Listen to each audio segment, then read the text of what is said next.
Nah, di sini Ibu akan bagi kalian ke dalam dua kelompok. Kelompoknya kalian pilih sendiri ya. Jadi nanti Ibu bagikan LKPD ke masing-masing kalian. LKPD-nya kalian kerjakan individu, tapi untuk diskusinya kelompok. Apa bisa dipahami? Bisa.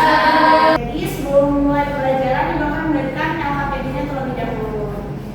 Biasanya udah dibagi kelompoknya? Sudah. Yang mana? Kayak ini kelompok 1, ini kelompok 2 ya.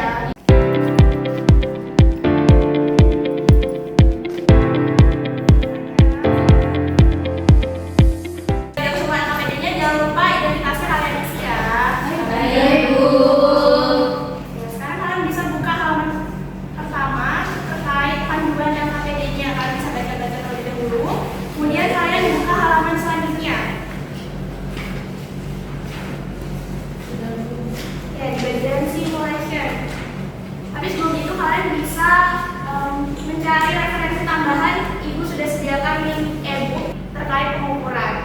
Nah, di bagian simulation di situ ada link video barcode, jadi kalian bisa akses dan nanti kalian bisa mengisi 2 rumusan masalah dari video yang kalian tonton. Baik.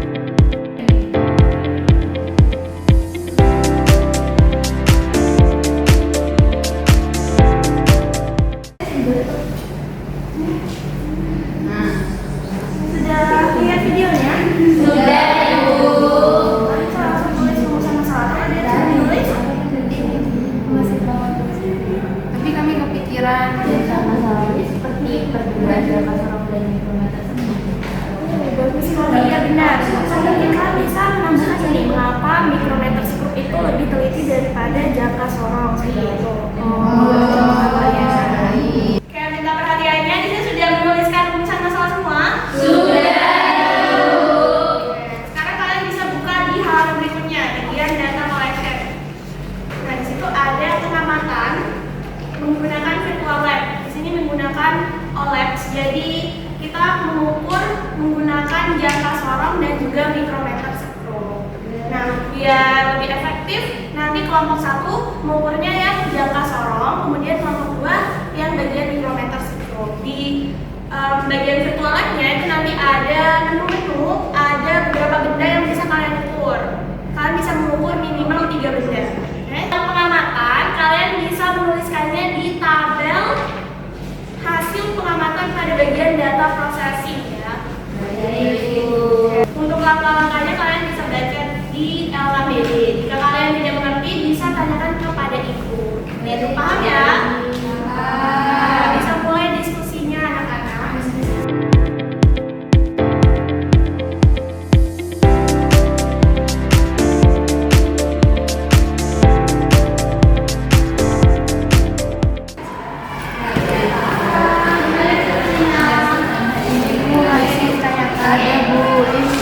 Berarti jangka sorong itu skala utama itu menunjukkan ukuran utama ya. Sedangkan kalau skala nominus itu dapat membantu hasilnya lebih teliti gitu ya.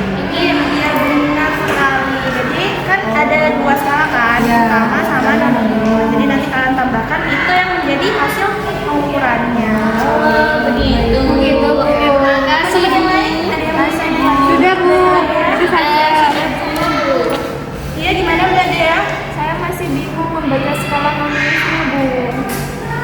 Skala nonius yang di jangka sorong ya.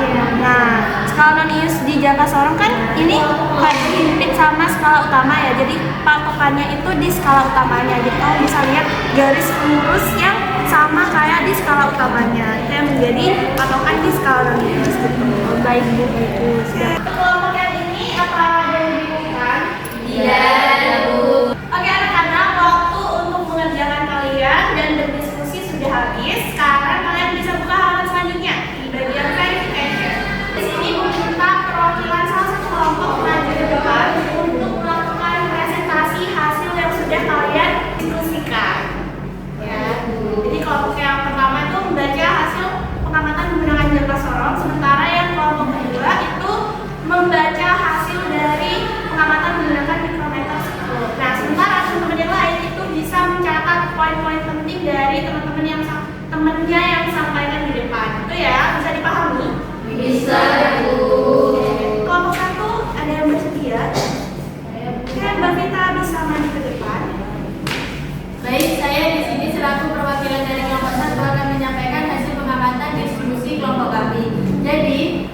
nama benda yang digunakan itu kelereng, yang diukur itu diameter kelerengnya didapatkan skala utama 2,1 cm, skala minus yang didapatkan 0,06, dan hasil pengukurannya itu didapatkan 2,16 cm.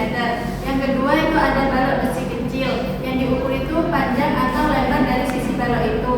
Nah, skala utama yang ditemukan itu 3,7 cm, skala minusnya 0,04, dan hasil pengukuran yang didapatkan 3,74 cm. Dan yang terakhir di sini ada glass beaker, yang diukur itu diameter dalamnya. Nah, skala utama yang ditemukan itu 3,2 cm, skala minusnya 0,05, dan hasil pengukuran yang didapatkan itu sebesar 3,25 cm.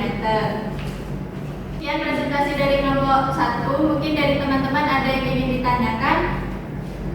Ya. Saya ingin bertanya, mengapa untuk mengukur ketebalan kertas tidak menggunakan jangka sorong saja? Oke, jadi karena kan ketebalan kertas itu sangat tipis, jadi lebih tepat itu menggunakan mikrometer skrup sehingga ketelitiannya itu lebih tinggi. Terima kasih. Terima kasih kepada Mbak Vita dan juga penanya. Presentasinya sangat bagus, beri tepuk tangan terlebih dahulu. Lanjut selanjutnya untuk kelompok 2. Teman yang lain bisa memperhatikan ya. Saya dari perwakilan kelompok 2 akan membacakan hasil percobaan dari kelompok 2, yaitu hasil data pengukuran menggunakan mikrometer skrup. Nah, benda yang pertama yaitu peluru, yang diukur yaitu diameter peluru. Skala utamanya yaitu 5,5, skala putarnya 1,65. Oke, bagus sekali Mbak Nela, sangat jelas sekali presentasinya. Beri tepuk tangan untuk Mbak Nela. Oke anak-anak, setelah kalian melakukan presentasi, Ibu akan ulas sedikit ya terkait pengukuran. Nah, menurut kalian dari tadi ketika kalian melakukan pengamatan, apakah setiap pengukuran yang kalian lakukan itu menghasilkan hasil yang sama? Kenapa tuh? Ada yang bisa menjelaskan satu orang? Ibu, Iya, Mbak Kalita. ini karena ada yang salah membaca skala posisi alat ini tidak sejajar. Iya, betul sekali ya Mbak Kalita. Bisa beri tepuk tangan nggak? Kalian jangan lupa juga. Jadi benar ya yang dikatakan Mbak Kalita. Ketika kita melakukan pengukuran, tidak selalu alat yang kita gunakan itu presisinya sama antara satu siswa dengan siswa yang lainnya ya. Menurut kalian dari mikrometer skrup dan juga jangka sorong, mengapa sih mikrometer skrup itu lebih teliti dibanding jangka sorong? Mungkin ada yang bisa memberi penjelasan? Oke, Mbak Ira, gimana Mbak? Karena skala terkecilnya lebih kecil, Bu. Iya, mungkin dari teman yang lain bisa menambahkan. Jadi Bu, karena bisa mengukur benda yang paling tipis, yang sangat tipis. Oke, benar sekali. Terima kasih Mbak Ira dan Mbak Vita. Lanjut, kita buka lagi LKPD di halaman selanjutnya. Di bagian generalisasi. Jadi di sini kalian bisa melengkapi pernyataan yang ada di LKPD. Kemudian kalian menuliskan kesimpulannya ya. Bisa diulangi? Bisa. 25 menit. Mulai dari sekarang. Sekarang Ibu mau satu orang menjelaskan hasil kesimpulan yang sudah ditulis. Siapa? Dari Ibu. Oke, Mbak Dari. Silakan, Mbak. Saya Bu. Jadi kesimpulan dari kegiatan hari ini adalah setiap alat ukur memiliki fungsi dan tingkat ketelitian yang berbeda. Jangka sorong yang digunakan untuk mengukur benda yang ukurannya sedang, sedangkan mikrometer skrup digunakan untuk mengukur benda yang sangat kecil dan tipis. Semakin kecil skala terkecil suatu alat, maka alat tersebut semakin teliti. Ya, Mbak Dari, benar sekali kesimpulannya. Jadi di sini kalian sudah paham semua ya terkait penggunaan alat ukur. Sudah, Ibu.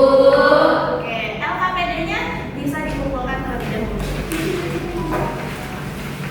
Dijadikan satu. Terima kasih kepada anak-anak yang sudah mendengarkan materi dan juga penjelasan serta kalian sudah melakukan praktik. Kita ketemu lagi di minggu depan. Sekian dari Ibu. Wassalamualaikum.